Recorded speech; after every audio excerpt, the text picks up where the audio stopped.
다시 인사할까요? 샤바샬롬.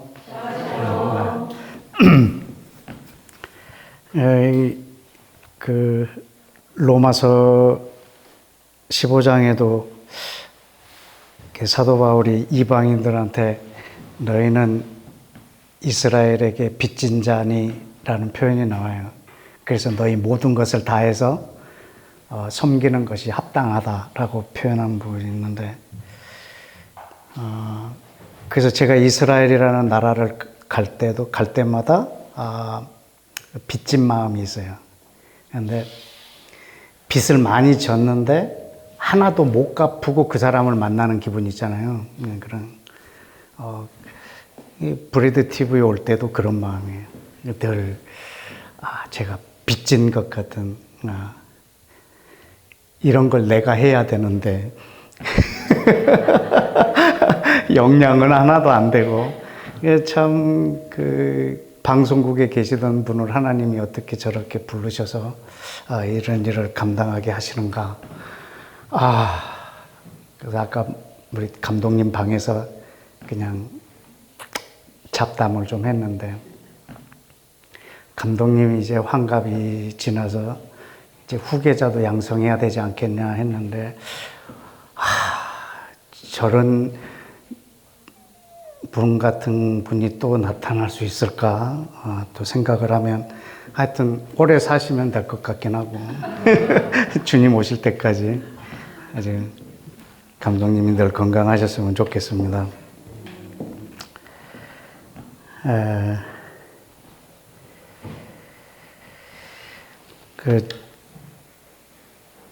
오늘 이 샤밧 이 시간을 이렇게 듣고 무슨 메시지를 할까 하는데, 그때 마침 한 분이 저한테 질문을 하는 전화를 했어요. 그 지인인데, 하나님께서 우리를 예정하셨다면, 그리고 온 세상에 대하여 예정하셨다면 어느 정도까지 예정하셨을까요? 라고 하는 질문.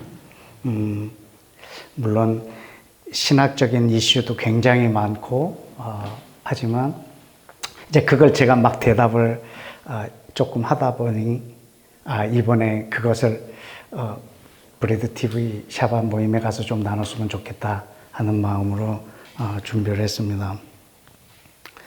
혹시 오늘 여러분이 이 샤밧 예배에 참석하시는데 이렇게 강제로 오신 분이 계신가요? 내 의지와 상관없이 모두가 여러분의 선택으로 오셨죠? 우리가 하나님께서 예정하셨다라고 하면 우리는 거기에 거부할 수 없는 피동적인 관계가 아닌가라고 생각하는데, 그건 하나님의 성품에 대해서 아주 많이 오해해서 비롯된 사고예요. 왜냐하면 하나님은 전능하신 분이 맞으세요. 근데 자기의 전능하심을 우리들한테 다 쓰지 않으세요. 아마 자기가 권력이 많다 해도 그 권력을 자기가 사랑하는 사람들한테는 잘 안 쓸 거예요. 하나님은 전능하신 분이 맞지만 자신의 전능함을 다 사용하지 않으세요. 우리 사람은 우리를 향해서. 그 아모스에 제가 좋아하는 표현이 있는데, 하나님은 천지를 지으시고 바람을 창조하시고 사람에게 자기 뜻을 보이시는 분이라고 이렇게 소개하고 있어요. 왜 사람한테 자기 뜻을 보이시냐면, 우리한테 자기 뜻을 보이지 않고는 일하시는 법이 없으세요. 자기가 친히 전능하시지만 자기의 전능하심을 사용 안 하세요. 우리 사람들한테. 근데 우리는 어떤 오해를 하고 있냐면, 하나님은 전지전능하시지, 내가 뭐 할 걸 다 아시지, 결국에는 내가 어떻게 될 것이지, 이미 그분한테는 다 시나리오가 있으시지, 그러면 내가 아무리 난리를 쳐도 나는 그렇게 될 수밖에 없지. 이런 결정론, 이런 운명론은 하나님의 섭리를 전혀 이해하지 못한 데서 온 오해예요. 그래서 어떤 사람한테는 그 전화로 한 질문도 뭐였냐면, 과연 우리가 하나님의 뜻을 거스릴 수 있느냐였어요. 저분이 하나님이 구원받기로 결정해 놨다면, 또 반대로 저 사람을 구원하시지 않기로 결정하셨다면, 우리가 그걸 거스릴 수 있느냐 이거죠. 그래서 내가 어떤 일을 하려고 할 때 하나님이 이미 계획해 놨다면 내가 그걸 거스릴 수 있느냐 이거죠. 충분히 있습니다.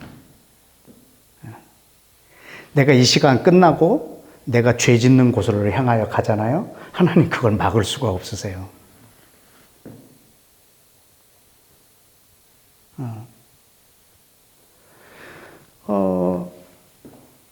하나님이 갖고 계시는 그 전능하심을 우리한테 다 사용하지 않으세요.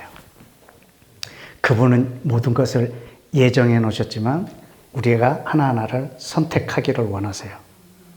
그래서 그것에 대한 책임도 나한테 있어요. 하나님이 나중에 심판하실 거거든요.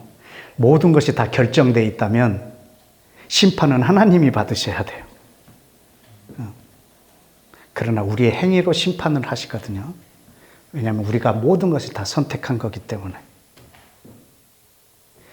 그렇다고 해서 하나님이 아무것도 예정해 놓으시지 않으냐?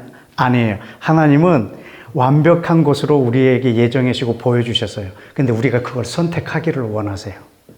만약에 그걸 선택하지 않았을 때는 플랜 B가 있어요.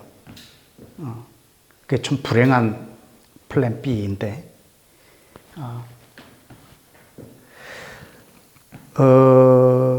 그래서 우리 에베소서 1장 3절 5절에 있는 이 말씀이 우리로 하여금 좀 많이 오해케 하는 말씀이라서 우리 한번 좀 다 같이 읽어봤으면 좋겠습니다. 우리 그 PPT에 뜨니까 한번 함께 읽어볼까요? 시작. 찬송하리로다 하나님 곧 우리 주 예수 그리스도의 아버지께서 그리스도 안에서 하늘에 속한 모든 신령한 복을 우리에게 주시되 곧 창세전에 그리스도 안에서 우리를 택하사 우리로 사랑 안에서 그 앞에 거룩하고 흠이 없게 하시려고 그 기쁘신 뜻대로 우리를 예정하사 예수 그리스도로 말미암아 자기의 아들들이 되게 하셨으니. 아멘. 이건 여담인데요. 성경을 읽다가 그리스도라는 단어가 나오면 여러분 그냥 왕이라고 이렇게 읽으시는 것이 훨씬 더 이해하기 쉬우세요. 예수, 왕. 왕이신 예수 이렇게 읽으시면 그리스도라는 단어를 우리가 몰라요. 우리 한국 사람들이 그리스도라는 단어의 뜻을 잘 몰라요. 그럼 메시아라는 뜻이에요. 그 메시아는 왕이에요. 우리는 예수 그리스도 그러면 그냥 이게 합쳐서 예수님의 이름인 줄 알고 있는데 그분은 우리의 왕이라는 뜻이에요. 근데 그 기쁘신 뜻대로 예수 우리 왕으로 말미암아 아들이 되게 하셨다. 예정하셨다. 언제? 창세전에. 창세전에 우리를 택하셨고 그리고 창세전부터 우리를 양자 되려고 예정해 두셨다. 이렇게 표현해 주셨는데 창세전에 우리를 예정하셨다. 그러면 창세전에 어떤 일이 있었을까? 우리가 성경에서 창세전에 그러니까 창세기 1장부터 우리가 성경이 쓰여졌기 때문에 창세기 1장 1절 이전에는 뭐가 있을까? 그거를 엿볼 수 있는 게 이제 요한복음 17장이에요. 우리 한번 읽어볼까요? 17장 5절. 다 같이 시작. 아버지여, 창세전에 내가 아버지와 함께 가졌던 영화로서 지금도 아버지와 함께 나를 영화롭게 하옵소서. 이건 예수와의 기도예요. 예수와께서 지금 기도하시는 장면인데 아버지여 창세전에 나와 함께 가졌던 영광. 그러면 창세전에는 하나님과 아들 예수와가 영광 가운데 계셨구나라는 거 우리는 알 수 있어요. 근데 24절에도 보면 다 같이 시작. 아버지여 내게 주신 자도 나 있는 곳에 나와 함께 있어 아버지께서 창세전부터 나를 사랑하심으로. 창세전에 그 모습이 어땠냐면 아버지께서 예수와를 사랑하시는 거예요. 창세전에 아버지께서 예수와를 사랑하고 계세요. 근데 그때 어떻게 사랑했을까는 우리는 예측을 할 수는 없지만 그 영광, 그 영화를 이 땅에서 기도하시는 모습을 보면 저도 그곳에 함께 참여할 것을 기대하고 있어요. 근데 창세전에 이분들이 나눈 대화가 뭘까? 혹시 창세전에 이분들이 아버지와 아들이 나눈 대화가 있을까? 그걸 찾아봤는데 제가 이번에 찾았어요. 여러분 깜짝 놀라실 거예요. 창세전에 아버지와 아들이 나누는 대화가 있어요. 창세기 1장을 보실까요? 1장 26절 다 같이 시작. 하나님이 이르시되 우리의 형상을 따라 우리의 모양대로 우리가 사람을 만들고. 이 대화가 언제 이루어진 대화일까요? 우리가 사람을 만들자. 어떻게? 우리의 형상대로, 우리의 모양대로 우리가 사람을 만들자. 이게 창세 전의 대화예요. 여러분, 빛을 만들기 전에 대화일까요? 아니면 빛을 만든 후에 대화일까요? 빛은 3절에서 만들었고 이 대화는 26절에서 나오니까 빛을 만드신 후의 대화라고 생각할지 모르겠지만 이 대화는 빛을 만들기 전의 대화예요. 왜냐하면 그분이 빛을 만드시고 빛이 생기니까 굉장히 좋아하셨어요.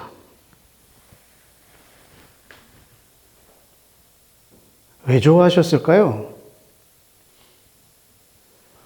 예상 외로 좋은 빛이 나왔을까요? 전능자가 뭘 만들어 놓고 막 너무 좋아하시는 거야. 왜냐하면 빛을 만드시고 좋아하신 이유는 우리를 보신 거잖아요. 우리가 그 빛 가운데 있을 것을 보고 기뻐하신 거죠.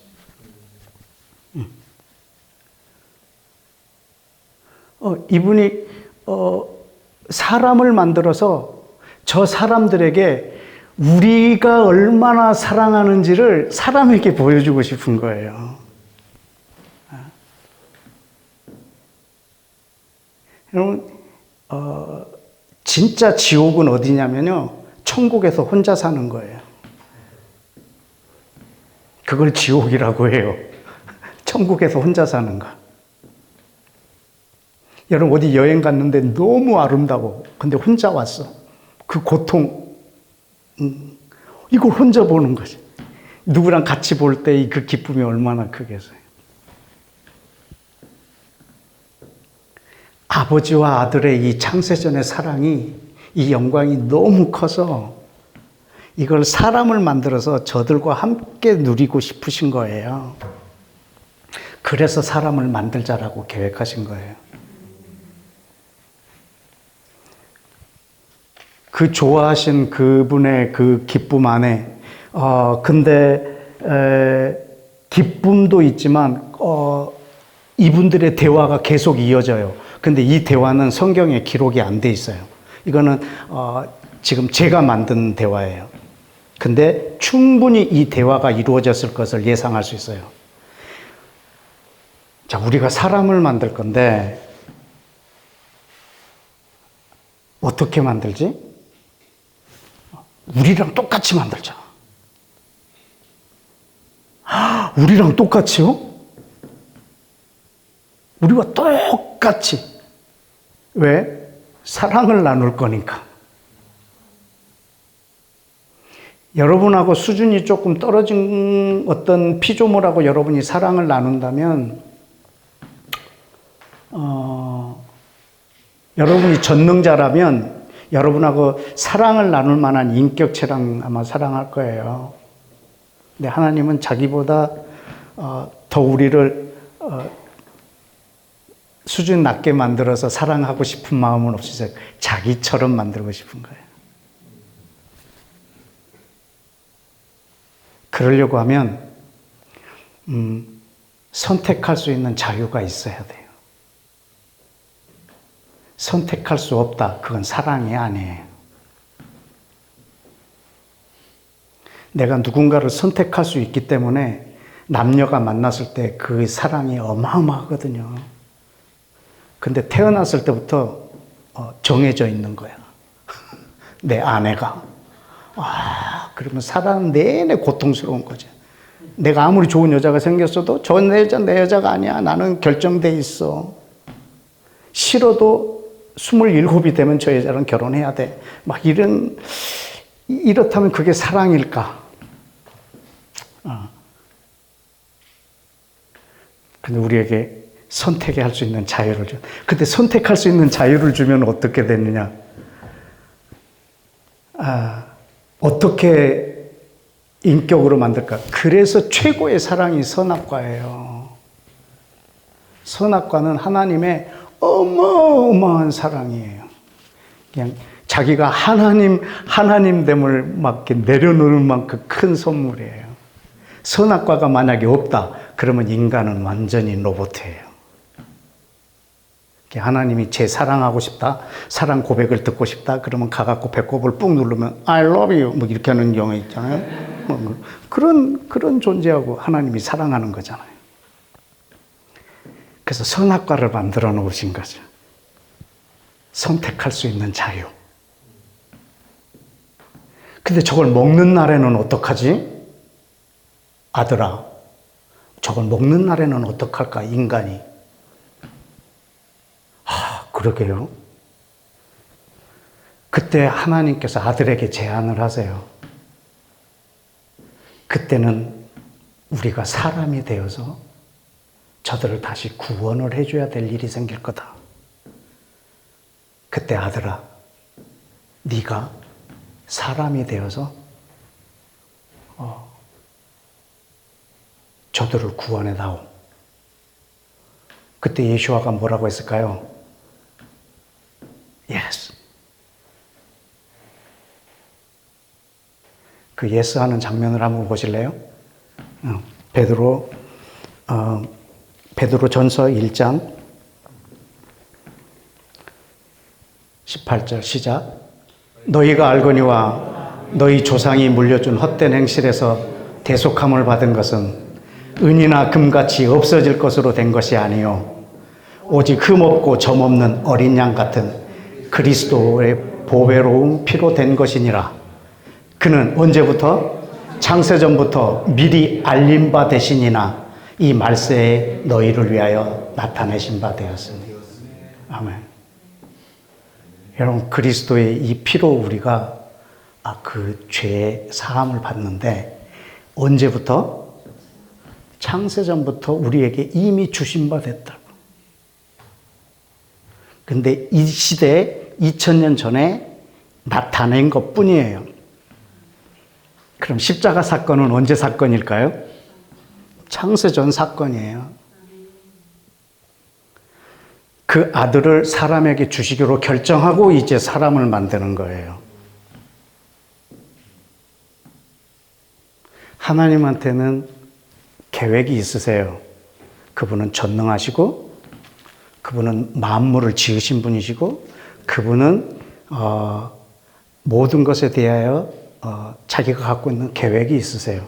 어떤 계획을 가지셨냐면 생명나무의 열매만 먹고 이 사람이 영원히 사는 것이 하나님의 계획이에요. 근데 사람을 우리처럼 지을 거거든요. 하나님처럼.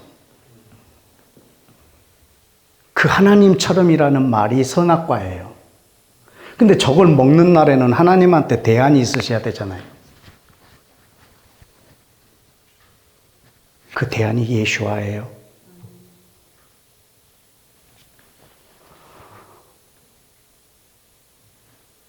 그래서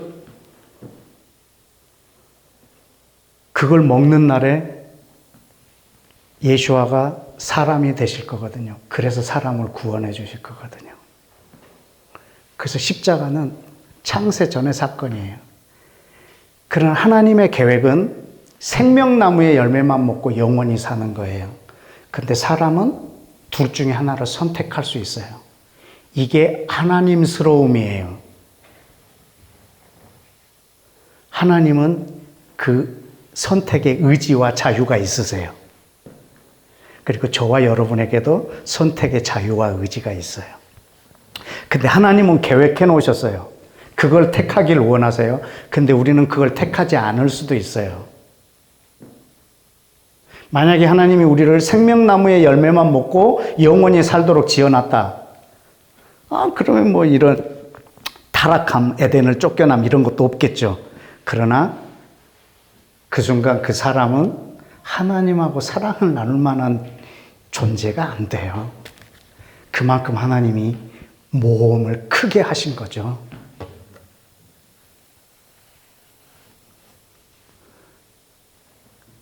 근데 유대인 속담에 사람은 어리석은 일을 두 번 하지 않는다? 뭐 이런 속담이 있는데, 우리 하나님이 어리석은 건 아닌데, 이분이 두 번째 또 하세요. 사람을 내려보내세요. 예수와를 이 땅에 보내세요. 얼마나 큰 모험인 줄 몰라요. 한 번 당하셨잖아요. 예수와를 이 땅에 보내셨어요. 예수와한테 자유의지가 있을까요? 없을까요? 있어요. 자기가 뭐 때문에 이 땅에 왔는지도 아실 거예요. 그러나 그걸 선택하지 않을 수도 있어요. 사단이 유혹해요. 아담처럼. 근데 예수와는 그 유혹에 넘어가진 않으셨어요.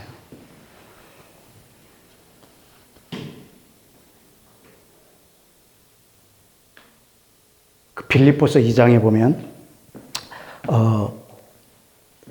함께 읽어볼까요? 시작. 그는 근본 하나님의 본체시나 하나님과 동등됨을 취할 것으로 여기지 아니하시고 오히려 자기를 비워 종의 형체를 가지사 사람과 같이 되셨고 사람의 모양으로 나타나사 자기를 낮추시고 죽기까지 복종하셨으니 곧 십자가에서 죽으시니라. 여러분 여기서 오해하지 말아야 될 것이 뭐냐면 하나님이 사람처럼 되신 거예요.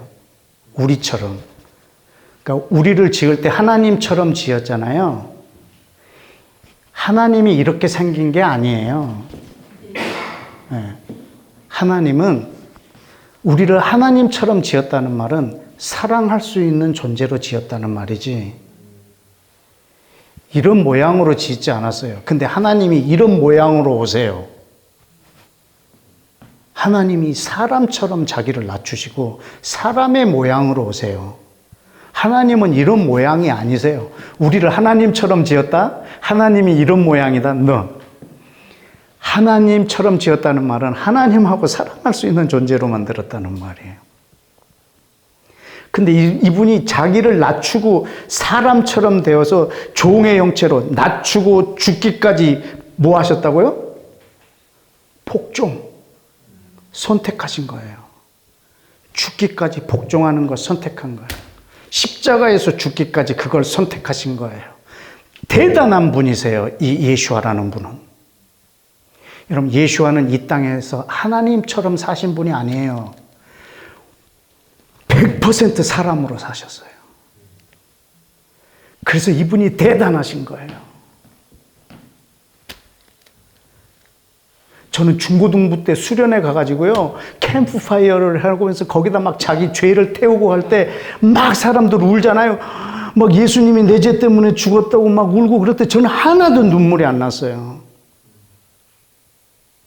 왜냐하면 예수님이 하나님이잖아.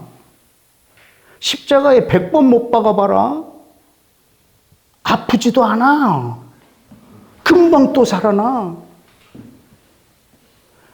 그래서 나는 그게 막 슬프지가 않아.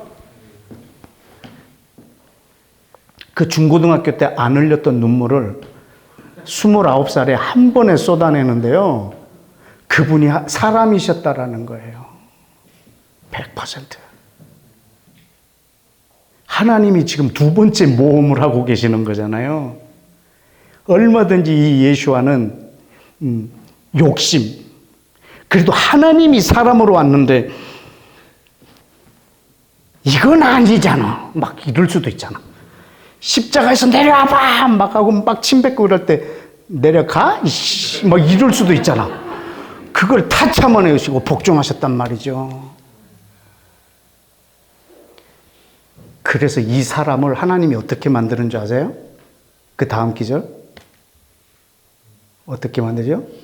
하나님이 그를 지극히 높여서 모든 이름 위에 뛰어난 이름을 줬어요. 모든 이름 위에 뛰어난 이름이 예수가 아니에요.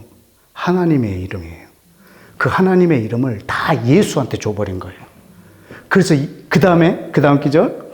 그래서 예수라는 이름을 높이면 하나님이 영광 받으세요. 왜? 하나님의 모든 이름을 예수한테 줘버렸기 때문에.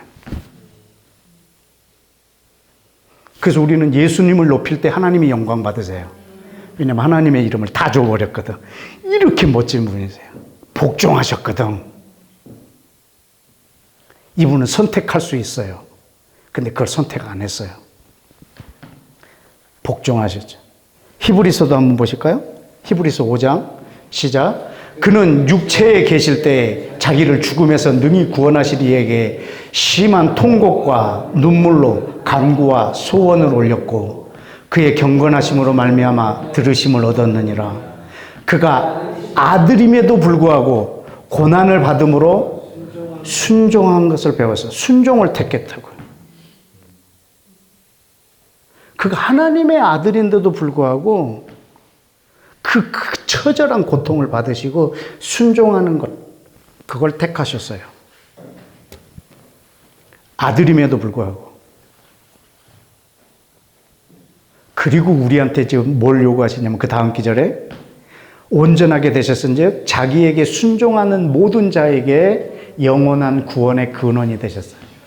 여러분, 이제 저와 여러분이 이 일을 대신해야 되는 거예요. 우리에게 맡겨져 있는 하나님께서 우리를 위하여 예비해 두신 것들이 있어요. 우리는 그걸 택해야 돼요. 순종하는 거. 하나님이 구원받을 자를 정해 놓으신 게 아니라 우리 모두에게 그걸 선택할 수 있는 자유를 주셨어요.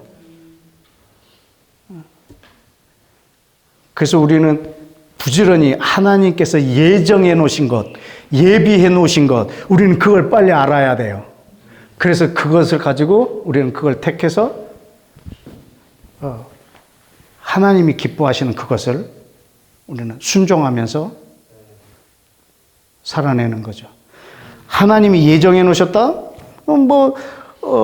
내가 개판으로 살아도 결국에는 하나님이 나를 구원하시겠네? No! 저는 어떤 사람들이 그러더라고요. 내일이 3.1절인데 유관수는 천국 갔을까요? 안 갔을까요? 막 이런 것도 묻더라고. 세종대왕은? 난 모르겠어, 그거. 근데 오늘 교회에 잘 다니시는 분이 천국 갈지 난 그것도 모르겠어.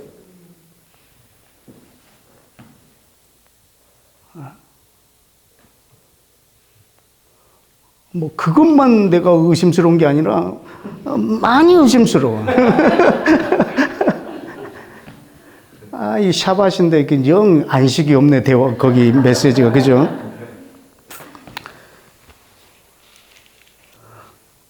여러분, 그러면, 영원한 천국이 이 새하늘과 새 땅이 만들어졌을 때, 사람이 또 타락할 수도 있겠네? 그러면 다시 창세기 1장부터 다시 시작해야 되나? 어떻게 해야 되죠? 그때는. 근데 그때는 걱정 안 하셔도 돼요. 절대 타락할 수가 없어요. 왜? 하나님이 우리 자유의지를 뺏었을까? 네. 그때는 우리는 전혀 새로운 몸이에요. 어떤 몸이냐면 머리가 예수와예요. 그리고 우리 전 인류가 그분의 몸이에요. 그래서 그 머리가 결정하는 그것이 우리 모두의 결정이 될 거거든요. 그분이 범죄하지 않는다면 영원할 거예요. 그래서 그때는 걱정 안 해도 돼요. 그러나 지금 이 시대는 하나님이 우리를 통해서 이 땅을 어떻게 경영하실지, 그리고 여러분의 어떤 순종을 통해서 하나님의 나라를 이루어 가시고 자기 계획을 이루어 가실지를 준비하고 계세요. 아담이 범죄한 다음에 온 인류를 하나님도 잃어버렸어요. 에덴을 하나님도 잃어버렸어요. 아담만 잃어버린 게 아니고 하나님도 잃어버렸어요. 그래서 흙을 다시 집으세요. 이 흙에다가 살을 입히고 이렇게 사람을 만들죠. 그게 아브라함이에요. 다시 하나님의 나라를 만들어 보려고 아브라함이라는 한 사람의 흙을 집으세요. 그리고 그에게 복을 주시고 그런 큰 민족이 되게 하고 그리고 그게 모든 사람에게 복이 될 거라고 얘기하고 그 이름을 창대하게 하겠다라고 얘기했어요. 그리고 뭐라고 하냐면 너로 말미암아 모든 민족이 복을 받으리라 얘기했어요. 어떤 방법으로? 너를 축복하는 자에게 내가 복을 주고 너를 저주하는 자에게 저주하겠다. 그러니까 아브라함 한 사람을 택하면서 전 인류를 지금 어떻게 매니지먼트 할 것인가를 보여주신 거예요. 하나님이 계획하시는 거예요. 하나님의 계획이에요. 우리는 그것에 순종하면 돼요. 근데 우리 상식으로는 이해를 안 돼도 하나님이 그렇게 계획하셨다면 오케이. 여러분 예수아가 십자가를 지는 게 그게 상식입니까? 하나님의 아들이 빨가벗겨서 십자가에서 죽는 게 이게 말이나 됩니까?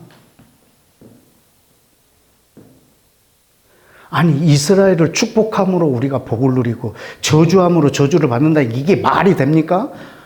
됩니다. 왜? 이분이 그렇게 계획하셨으니까. 그리고 온 인류를 향하여서 이렇게 하시겠다라고.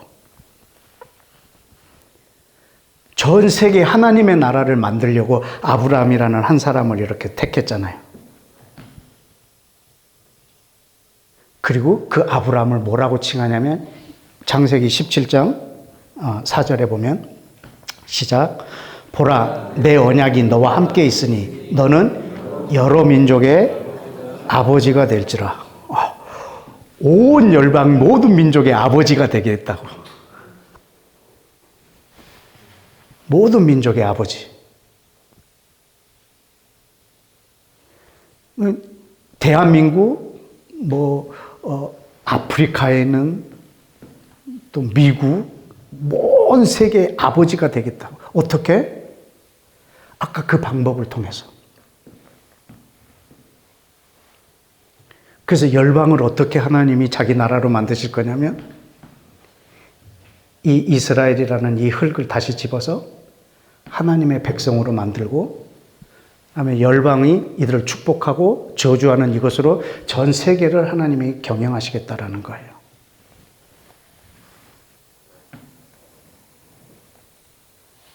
하나님이 계획하셨다면 우리는 거기에 순종하면 돼요. 그럼 우리가 하나님이 계획한 것을 거절할 수 있는가? 얼마든지. 우리는 운명론이나 결정론으로 사는 사람들이 아니에요. 하나님 우리를 그걸 선택할 수 있는 자유를 주셨어요. 사도행전에도 보면 그거를 누가복음 7장에 하나님의 뜻을 거절할 수 있는가 한번 보실까요? 시작. 모든 백성과 세리들은 이미 요한의 세례를 받은지라 이 말씀을 듣고 하나님을 의롭다 하되 바리새인과 율법 교사들은 그의 세례를 받지 아니하므로 그들 자신을 위한 하나님의 뜻을 저버리느니라. 그 세례를 거절하면서 바리새인과 율법 교사들은 그들을 향하여 갖고 계셨던 하나님의 계획을 저버리는 거예요. 충분히 할 수 있어요. 사람이 어떻게 하나님의 뜻을 저버릴 수 있는가? 가능해요. 근데 잘못된 그런 예정론, 그런 운명론과 결정론을 가진 사람들은 내가 아무리 뭐 이렇게 하려고 해도 하나님이 그렇게 결정해 놓으셨다면 나는 이룰 수가 없을 거라. 저 사람을 하나님이 구원하시기로 결정 안 하셨다면 내가 아무리 전도해도 저 사람은 구원받을 수 없을 거라. 저 사람이 구원받기로 예정되어 있었다면 내가 저 사람에게 아무리 전도를 안 해도 결국엔 저 사람은 주님께로 돌아올 거다. No. 이런 건 있을 수가 없는 일이에요. 하나님 우리 모두에게 우리를 로봇으로 만들지도 않고 하나님 자기처럼 만들어서 모든 것을 선택할 수 있는 자유를 주셨어요. 그래서 한 영혼이 돌아오면 그분이 춤을 추신다고 그러잖아요. 전능자가 그 전능함을 다 사용하지 않는 거예요. 내가 전능자라면 오늘 그냥 5시 18분에 다 돌아오게 해버릴 거라. 일제히 전 인류가. 그리고 춤 한 번 추고 끝내버릴 거라.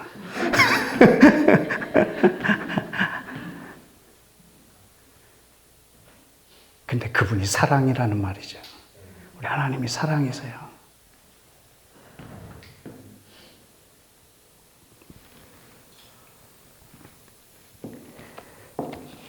사도행전 13장 44절을 한번 보실까요? 여기에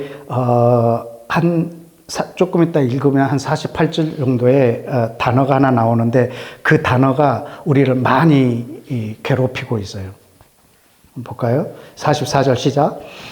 그 다음 안식일에는 온 시민이 거의 다 하나님의 말씀을 듣고자 하여 모이니 유대인들이 그 무리를 보고 시기가 가득하여 바울이 말한 것을 반박하고 비방하거늘 바울과 바나바가 담대히 말하여 이르되 하나님의 말씀을 마땅히 유대인 너희가 먼저 너희에게 전할 것이로되 너희가 그것을 버리고 영생 얻기에 합당하지 않는 자로 자처하기로 우리가 이방인에게로 향하노라. 스탑. 자, 지금 바울이 계속 말씀을 전하는데 저들이 그것을 받아들이질 않는 거예요. 그리고 하나님이 저들에게 주신 그 은혜를 받는 것에 대하여 합당하지 않은 자로 하기 때문에 저들이 거절하기 때문에 사도 바울이 이거를 누구에게로 가져가요? 이방인에게로 가지고 가요. 왜냐하면 저들이 그것을 받기에 합당한 자로 여기지 않으니까. 영생을 얻도록 계획을 해놓으셨어요. 유대인들에게 그 은혜를 줘서 영생을 얻도록 그 전부터 계획해놓은 것을 계속 사도 바울이 얘기를 하는데 저들이 그거를 거절하는 거예요. 그걸 받는 것에 합당하지 않은 자처럼 거절하는 거예요. 그래서 할 수 없이 이거를 들고 이방인에게로 향하여 가는 거예요. 그 다음 시작. 주께서 이같이 우리에게 명하시되 내가 너희를 이방의 빛으로 삼아 너로 땅끝까지 구원하게 하리라 하셨느니라. 저들이 거절함으로 저들이 이방인의 빛이 되는 거예요. 어떻게 빛이 되냐면 저들이 거절함으로. 그래서 이방인에게 이 복음이 가게 되는 거예요. 48절에 시작. 이방인들이 듣고 기뻐하여 하나님의 말씀을 찬송하며 영생을 주시기로 작정된 자는 다 믿더라. 지금 이 영생을 주시기로 작정된 자 이 단어 때문에 하나님이 예정해 놓은 사람들만 믿었다라는 그런 이미지를 갖는데 거기에 나오는 그 타소라고 하는 헬라어 동사가 이 작정되다라고 하는 동사인데 군사 용어예요. 할당되다라는 뜻이에요. 그러니까 저들에게 줄 것이 저들이 거절함으로 이것을 저쪽 다른 사람에게 할당해 줬다라고 하는 뜻이에요. 저들이 거절했기 때문에 이제는 이방인에게 갖고 이방인 저들에게 할당된 것을 저들이 받는다 이거예요. 근데 이것이 마치 이방인에게 전했는데 이방인 중에서 하나님이 이제 믿기로 창세전부터 작정해 놓은 사람들만 믿었다는 거지. 그런 뜻이 아니고 그들에게 할당된 것을 저들이 받는 거예요. 유대인이 거절함으로 이방인들이 받아낸 거죠. 로마서의 11장 12절에 보면 다 같이 시작. 그들의 넘어짐이 세상의 풍성함이 되며 그들의 실패가 이방인의 풍성함이 되거든 하물며 그들의 충만함이래요. 그러니까 유대인들이 넘어지고 이스라엘이 넘어짐으로 이 세상이 부요함을 느끼고 그들이 실패한 것이 이방인의 풍성함이 되었다는 말이죠. 그것이 저들이 빛이 이방인에게 비춰지는 그 과정입니다. 11장 25절도 볼까요? 시작. 형제들아 너희가 스스로 지혜 있다 하면서 이 신비를 너희가 모르기를 내가 원치 아니하노니 이 신비는 이방인의 충만한 수가 들어오기까지 이스라엘의 던어는 우둔하게 된 것이라. 지금 이 사도 바울이 행한 이것이 저들이 먼저 이것을 받아야 되기에 합당하고 저들은 하나님의 말씀을 맡은 자들이고 이 말씀이 마땅히 저들에게 전해져야 되는 것인데 저들이 거절함으로 이것이 이방인에게 할당된 거예요. 근데 이것은 하나님이 계획해 놓으신 것이죠. 근데 그 신비함이 놀랍다라고 그 로마서 11장 끝부분에 사도 바울이 얘기를 하고 있는 거예요. 근데 저들이 그걸 거절하도록 하나님이 조장한 것이 아니라 저들이 그걸 선택함으로 하나님이 플랜 B를 이루시는 거예요. 그러나 나중에는 또 저들을 시기나게 함으로 저렇게 돌아오게 할 계획을 갖고 계세요. 그 계획을 우리가 안다면 우리는 거기에 순종하고 우리는 저들을 또 시기나게 하는 자리에 있어야 되는 것이죠. 그렇다고 하면 이스라엘은 그러면 시간이 되면 저절로 주님 앞에 돌아올 수 있느냐? 제가 신학을 공부할 때도 이스라엘에게 전도하는 것에 대해서 되게 신학자들이 의아해했어요. 반감도 있었고. 그러니까 이스라엘에게는 전도를 안 해도 된다 이런 학설이 되게 많았어요. 왠 줄 아세요?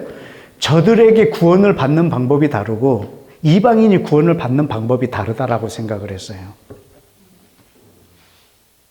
저들은 율법을 지킴으로 인해서 하나님의 구원이 주어지고 이방인들은 예수를 믿음으로 인해서 구원이 된다. 이런 학설들도 있을 만큼 이스라엘이 주님 앞에로 돌아오고 이스라엘을 전도해야 되고 이스라엘 선교를 해야 된다라고 하는 것은 굉장히 생소했어요. 제가 30년 전에 이 이스라엘에 대한 메시지 할 때도 그때 막 그 은혜를 받고 자기 교회에다가 전 이스라엘 선교로 간다라고 했을 때 교회 목사님들이 왜 이스라엘로 선교로 가? 하고 아주 난리를 핀 교회들이 많거든요.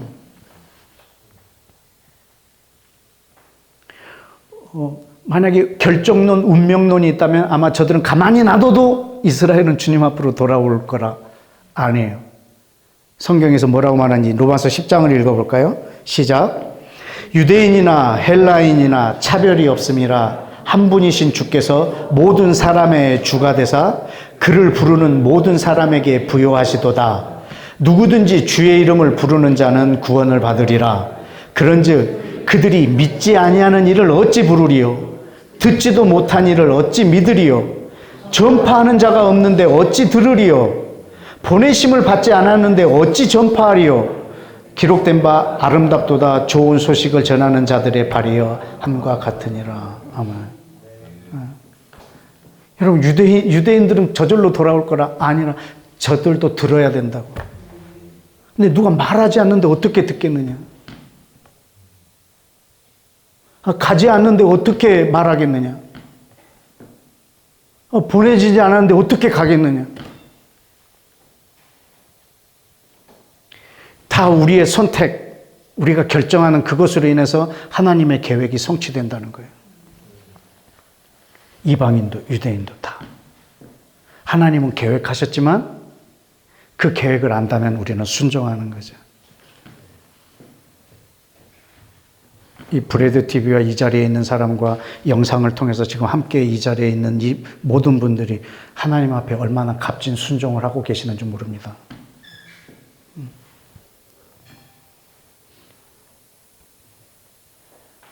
하나님은 구원받기로 이미 정해놓은 사람은 한 명도 없습니다. 오히려 반대입니다. 하나님은 모든 사람이 구원을 받도록 정해 놓으셨습니다. 근데 우리가 그걸 선택을 안 하는 거죠. 베드로 후서를 한번 볼까요? 시작. 주의 약속은 어떤 이들의 더디다고 생각하는 것 같이 더딘 것이 아니라 오직 주께서는 너희를 대하여 오래 참으사 아무도 멸망치 아니하고 다 회개하게 이르기를 원하느니라. 몇 명? 모두 다. 하나님은 모두 다 아무도 멸망하지 않고 다 회개하기를 원하는 것이 하나님의 예정입니다.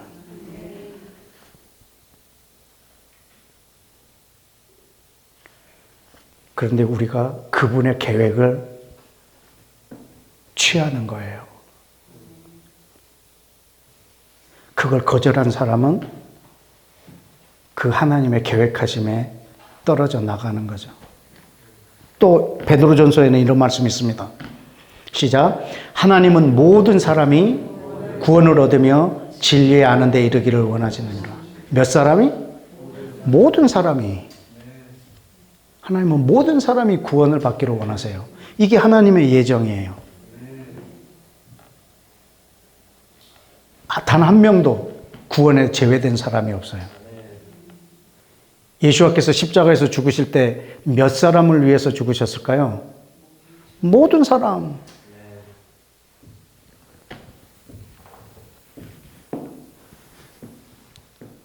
예수와께서 재림하시고 나면 아마 천년왕국이 이 땅에 지속될 거예요. 1000년 동안 그분이 우리 대한민국도 통치하실 거고 전 세계를 통치하실 거예요.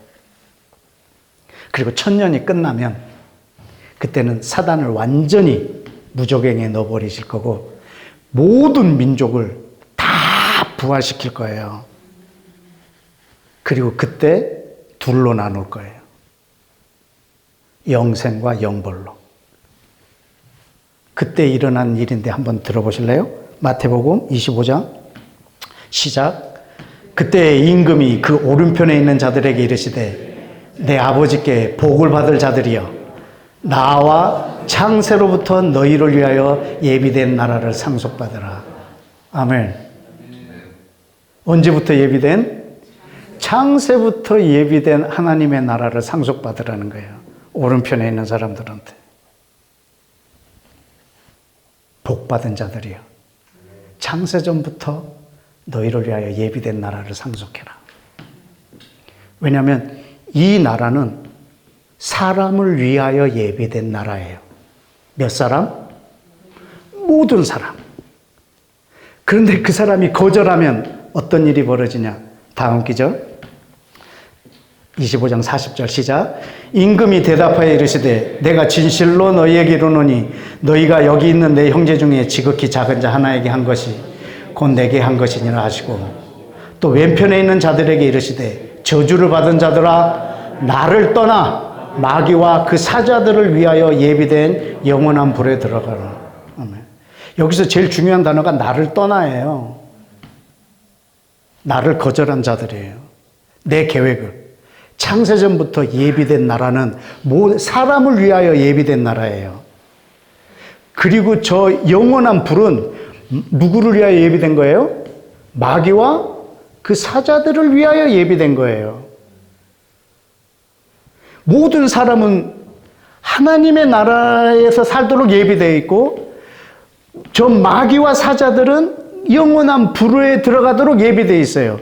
근데 이 사람들이 그 첫 번째 걸 선택 안 하고 나를 거절하면, 나를 떠나면 할 수 없이 사람이 가지 않아야 될 곳을 보내는 거예요. 마귀와 그 사자들을 위하여 예비된 그곳에 이 사람을 보낼 수밖에 없어요. 그 사람이 나를 떠났기 때문에. 이건 그 사람이 선택한 거예요. 하나님이 그 사람을 떠나도록 예정해 놓은 것이 아니라.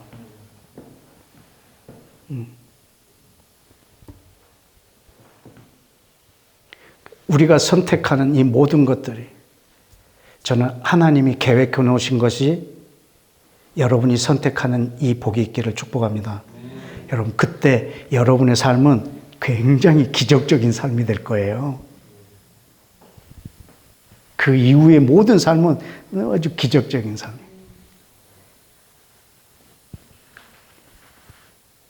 너는 오직 하나님의 나라만 구하라. 추구하라. 오직 하나님의 나라만 생각하면서 살아라. 그래야면 이 모든 걸 내가 더하리라. 저는 그 기절에 내 모든 생을 걸었거든요. 그럼 이 뒤는 그냥 자동이에요, 자동. 알아서 어떻게 되든. 하나님이 우리를 향하여 계획을 갖고 계신 걸 가르쳐 주셨잖아요. 근데 하나님 나라보다 나는 이게 더 좋아. 난 내 명예가 더 중요해. 난 돈이 더 중요해. 난 이 세상에서 즐거운 게 사는 게 나는 훨씬 더 중요해. 그 사람 그 가치를 거기에다 둘 수도 있지요. 그렇다고 하나님의 나라를 선택하면 뭐 재미도 없느냐, 뭐 돈도 없느냐. 아니거든. 그 모든 것들을 하나님이 기적 같아. 너무 재밌어.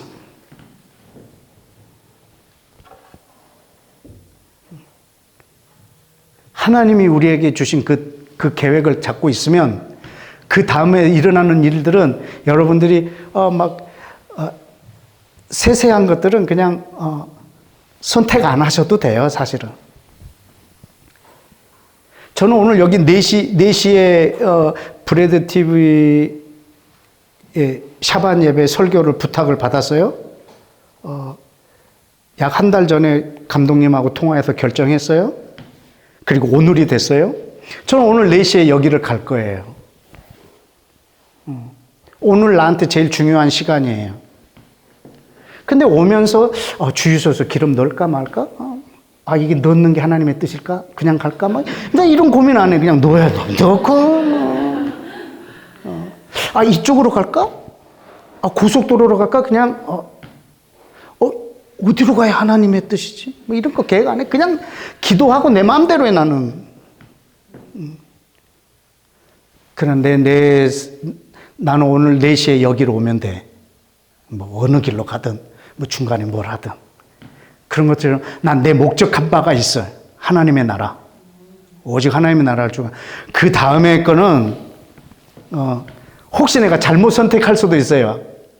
그러나 이것을 하나님이 합력하여 선으로 바꾸세요. 내 목적이 분명하면. 네가 하나님의 뜻을 행하고자 하면 네가 잘못 선택한 것도 하나님이 바꾸세요. 그냥 더 좋은 일로 바꿔버리세요. 내 목적이 어디에 있는가?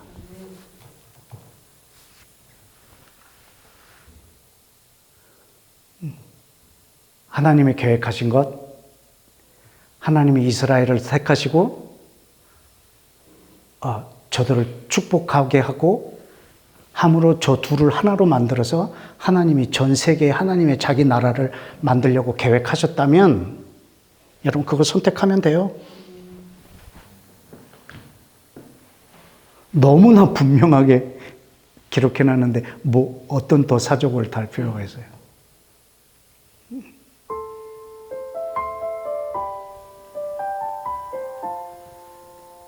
그분의 예정하심과 여러분의 선택,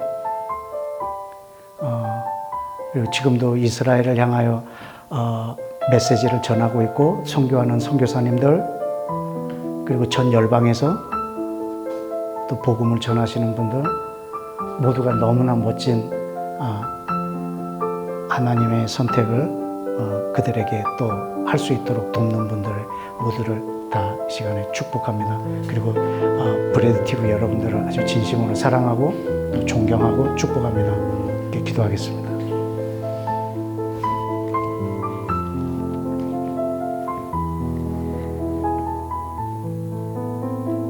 하나님 아버지,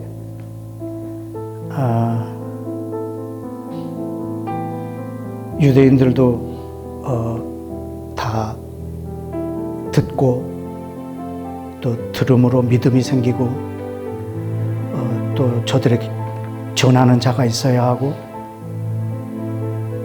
또 이방인들도 하나님이 이 계획해 놓으신 것을 거절하지 않고 선택함으로 이스라엘을 축복함으로 이스라엘이 복을 받고 또 그 복을 자신도 받고 날마다 하나님의 나라를 이루어 나가는 주님 그런 멋진 선순환들이 이스라엘과 전 열방에서 있어지게 하여 주옵소서. 오늘도 예수와께서 이 땅에 오셔서 왕이 되실 날을 기대합니다. 온 세상을 다스릴 그 날에 주님 이 자리에 함께한 이들이 첫째 부활에 참여하여서 그리스도와 함께 통치하는 그런 복도 허락하여 주옵소서. 네, 아버지, 이 세상에서 육신을 갖고 눈에 보이는 것으로 사는 사람들이 보이지 않는 하나님을 믿으며 보이지 않는 하나님의 나라를 꿈꾸며 이렇게 움직이고 활동하고 사역하고